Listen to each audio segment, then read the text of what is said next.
Welcome back to One Piece Explained. Chapter 1168 brings us full circle to the day this flashback first started on 14 years ago, as we get the setup of Harold becoming a holy knight, the death of Ida, and even some insight into how Emu's powers work. Lots to cover in this one, so let's get right into it. Chapter 1168, The Snows of Elbaf. We pick back up where we left off 15 years ago in the previous chapter and find countries all over the world speaking the praises of the Elbaf giants and their resources. It seems they've established a successful wide-scale trade, just as Harold hoped to accomplish earlier in the flashback. A chef mentions how in demand Elbaf seafood is, and when you think about it, it makes a lot of sense that the giant animals and plant life found in Elbaf would work well to support many normal-sized humans at large. Perhaps this is another motivation for the world government and the social dragons in the present day, who are currently facing a food shortage due to the actions of the Revolutionary Army. By bringing Elbaf into their fold by force, they'll be able to have a plethora of giant resources. We also see a young Umit here, who you'll recall is the shipping magnate who runs Umit Shipping. We first saw him as part of the Underworld Emperors invited to the wedding during the Whole Cake Island arc, and have been seeing him become increasingly relevant as of the last 100 or so chapters,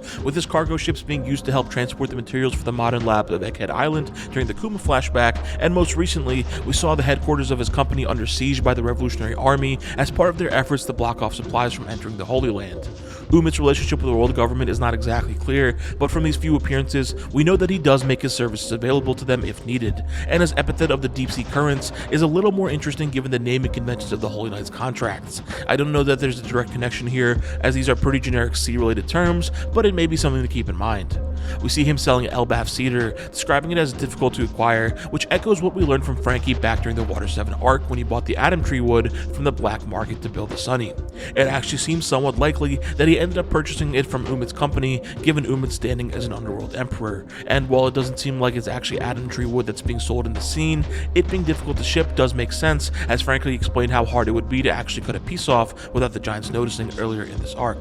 Now Harold's plans for Elbaf have started turning to reality with all of this cultural exchange, and all that's left at this point is to open the island to the rest of the world and finally intermingle with the humans. The people of Elbaf have seemingly come around to the idea of pacifism and letting go of their warrior roots, which prompts a bit of questioning from Saul, who wonders if they are giving up too much of themselves. Now Saul is a pretty interesting figure in all of this, as he himself knows firsthand just how horrible the world government can be, but despite this, he doesn't push back too hard on Harold for wanting to join them as a member nation, nor does he seem to have any qualms with other giants joining the Marines to become mindless soldiers like he once was. It feels like he should be warning Harold of the government's cruelty and their true nature, but perhaps Harold wouldn't care either way, citing the history of the giants as a worse crime. It's with this that we learn of Ida's passing earlier that year. Recall from the previous chapter that she was poisoned by Estrid's relatives and did not have too much time to live. Interestingly, she also feels that Elbaf should not let go of all of their traditions, particularly their practice of warrior pride, but Harold dismisses that as part of the greater culture that's been preventing them from actually marrying, and unfortunately, it's that very culture that would motivate Estrid's family to poison Ida in the first place. We are reminded that Harold's motivations were brought forth by his renewed perspective given to him when he met Ida all those years ago, and he wishes to be able to travel the world alongside her just like they did back then.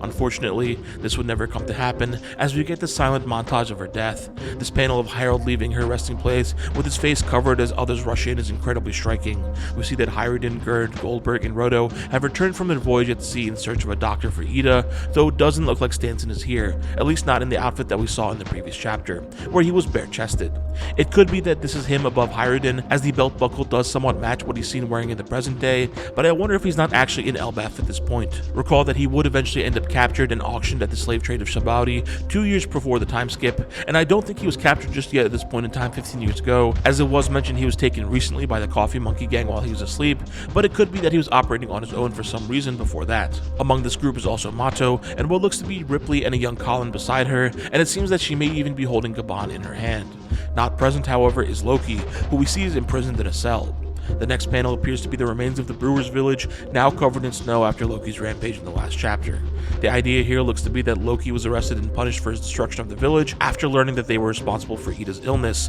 but given how nobody has made any mention of that since the previous chapter, it looks like Loki did not tell anybody about their actions, or perhaps nobody believed him to begin with, given his history of attacking the villages, which would make for an interesting parallel with Usopp and his boy who cried wolf days back in Syrup Village. We move ahead in time by 1 year to learn that Shanks has now left the Holy Land just after completing his final task before getting knighthood. Of course, we believe that Shanks was only here to gather information on the Holy Land in the first place, but his disappearance seems to mean that Harold is next in line to be granted that status. This is rather peculiar, as the position falling to the next available person suggests that there was a slot that needed to be filled. In the previous chapter, it was said the depths and abyssal covenants were reserved for 13 people, and it wasn't made clear if that meant that there could only be 13 at a time, or if that was just how many people were there in that moment. But given that the status had to be filled by somebody, it feels like it may be the former. We learn Harold was intending on stepping down from the throne after Elbaf joined the government, something that I suppose was hinted at earlier in the arc when he told Loki and Hyrden that he wanted them to lead Elbaf into the future together. But Emu has different plans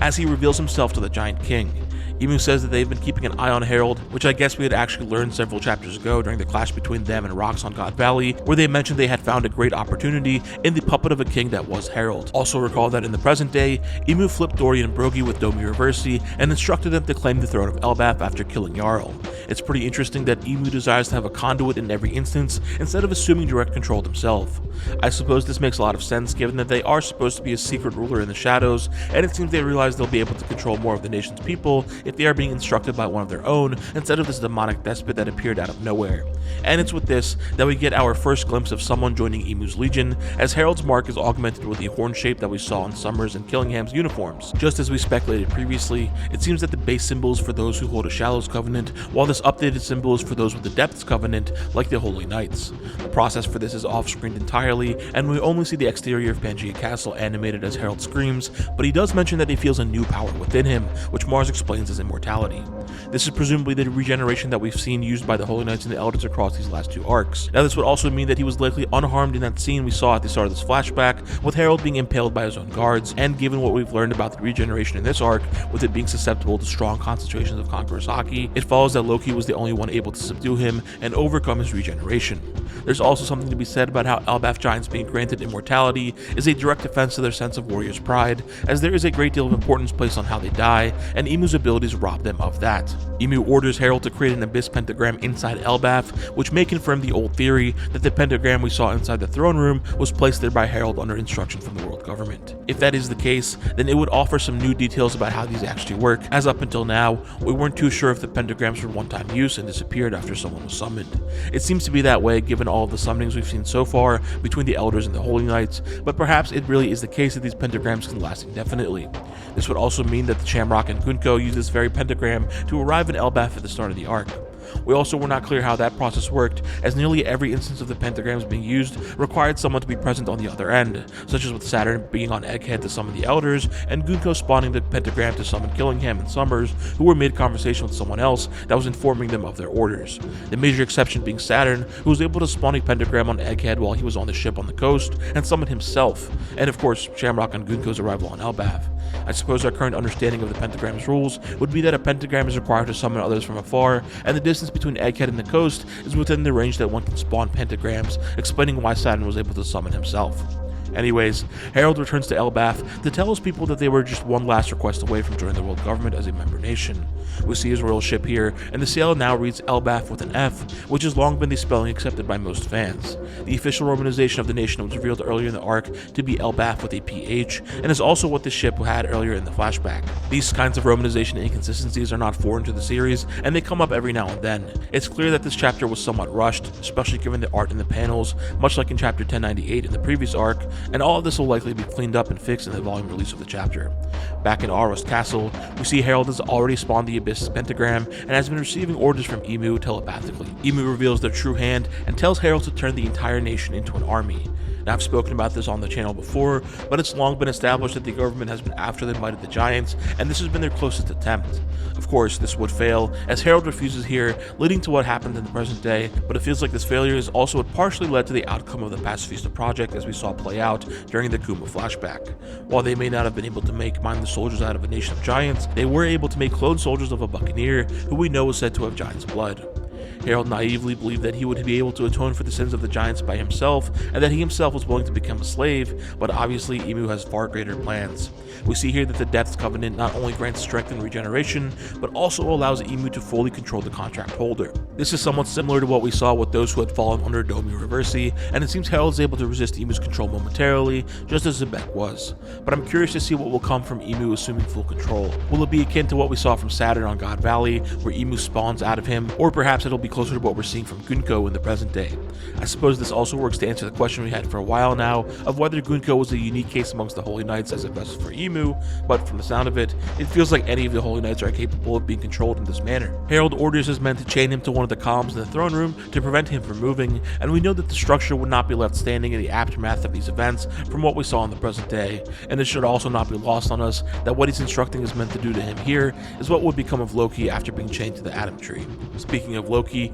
Harold orders his men to bring him as well as Jarl and Hyrule, who we learn is back at sea at this point in time. As mentioned earlier, Loki is imprisoned likely for what he did to the Brewers Village, and we learn that he's being kept in the underworld prison. This is actually the castle that we saw being used by Roto at the start of the arc, and back then, he did mention that the room they were in was originally a holding cell for giants, so I'm glad to see that line finally pay off. It's incredibly tragic that Loki and Hyrule would have to deal with both of Ida and Harold passing within the same year, and it's with this that we are now finally full circle with where this flashback originally started back in chapter 1152. That was in late June of this year, so we've been in this flashback for half a year at this point, and I suspect there's still a little bit left before we get back to the present day, which we'll hopefully be able to cover by the end of this year. Though there is still potential room to tell the aftermath of Harold's death and Loki's time at sea, I'm just wondering if we'll cover all of that in this flashback right now, or if we'll get another flashback later on after we deal with the Holy Knights and Emu in the present day. We know some of the broad strokes of what comes next. As we saw in 1152, that Shanks and Gaban would pick up on the tremendous burst of Haki that came from the castle,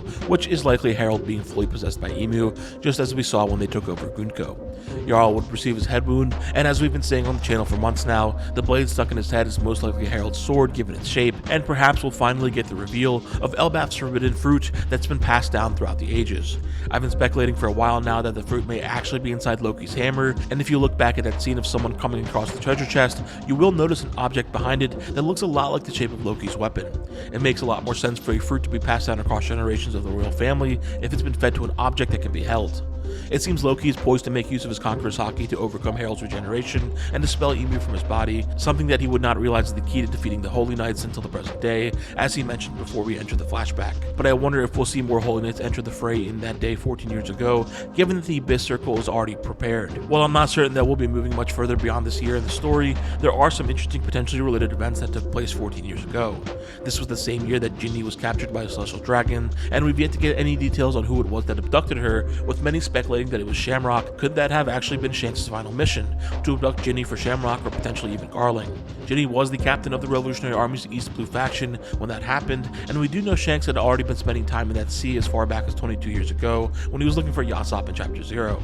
This was also the same year that Spandam persuaded the Five Elders to seek out the ancient weapons. This one feels especially interesting, considering that Harold would go on to betray the government in this chapter, so perhaps the Elders were partially motivated to acquire more military strength after failing to acquire that of Elbaf's. Lots of interesting potential here in these coming chapters. We'll just have to see how far Oda goes. Anyways, if you've made it this far into the video, thanks for sticking around. Let me know what you thought of this chapter down in the comments. If you're new to the channel or enjoyed this video and want to show your support, consider subscribing so you can get all of my videos as soon as they come out. The rest of my manga breakdowns can be found in the playlist in the description. And that said, thank you so much for watching, stay safe, and I hope to see you in the next one.